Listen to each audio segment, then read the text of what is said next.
ರಶ್ಮಿ, ಇನ್ಯಾವತ್ತೂ ನಿನ್ನ ಕಾಲು ನೆಲ ಸೋಕ್ಬಾರ್ದು. ಅದಕ್ಕೆ ಮೊದಲನೇ ಕಿತ್ತ ನಿನ್ನ ಕಾಲ ನನ್ನ ಅಂಗೈ ಮೇಲೆ ಇಟ್ಬಿಟ್ಟು ದಾಟು.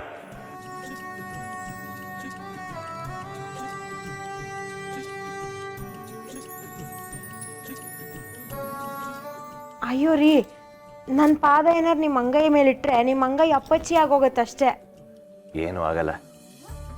ಪಾಪಿಗಳು ಸವಾಸ ಮಾಡಿ ಹಾಳಾಗೋಗಿದ್ದೀನಿ. ನಿನ್ನ ಪಾದನ ನನ್ನ ಕೈ ಮೇಲೆ ಇಡೋದ್ರಿಂದ ಆ ಪಾಪ ಎಲ್ಲ ಹೊಂಟೋಯ್ತದೆ. ಏನೂ ಆಗಲ್ಲ, ಇಡು.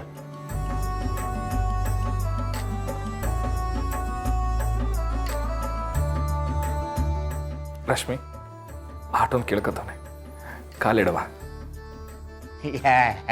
ಹೆಚ್ಚು ಕಡಿಮೆ ಆಗೋಗ್ಬಿಟ್ರೆ ಡಾಕ್ಟರ್ ನಮ್ಮವ್ರೆ ಅವರಲ್ಲ, ನಮ್ಮ ಪಾರು.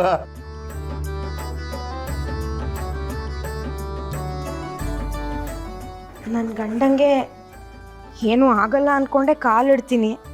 ಅದು ಹೆಂಡತಿ ಪಾದ ಗಂಡಂಗೆ ಸೋಕ್ಬಾರ್ದು ಅಂತಾರೆ. ಆದರೆ ನೀವೇ ಕೇಳ್ತಾ ಇದ್ದೀರಾ ಅಂದಮೇಲೆ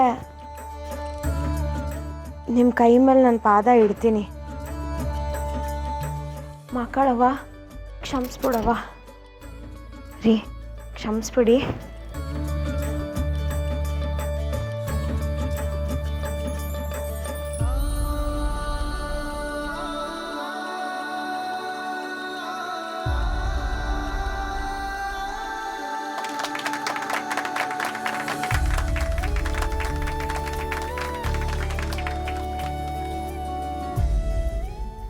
ಬನ್ನಿ. ಬನ್ನಿ.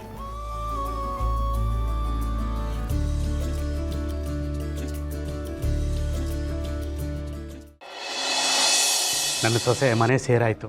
ಹೋಗ್ರವ, ಇಬ್ಬರು ಹೋಗಿ ದೇವ್ರ ದೀಪ ಹಚ್ಚಿ ಕೈ ಮುಗಿರಿ. ಒಂದು ನಿಮಿಷ.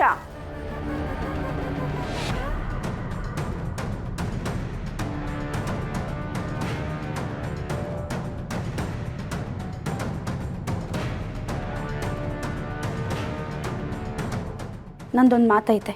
ಅಲ್ಲಿಗಂಟ ಇವರು ದೀಪ ಹಚ್ಚಂಗಿಲ್ಲ.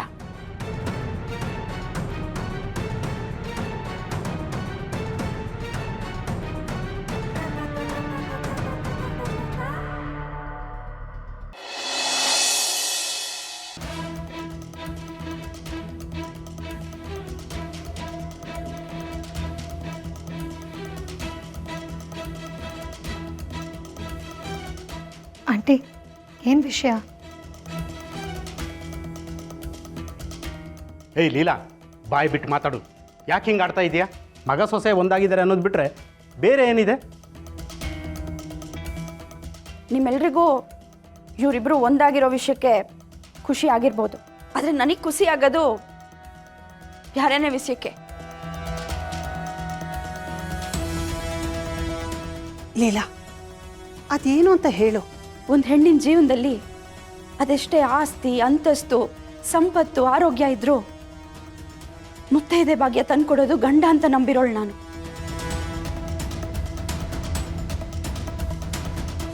ಅವತ್ತು ನೀವೆಲ್ಲರೂ ಇದ್ರಿ.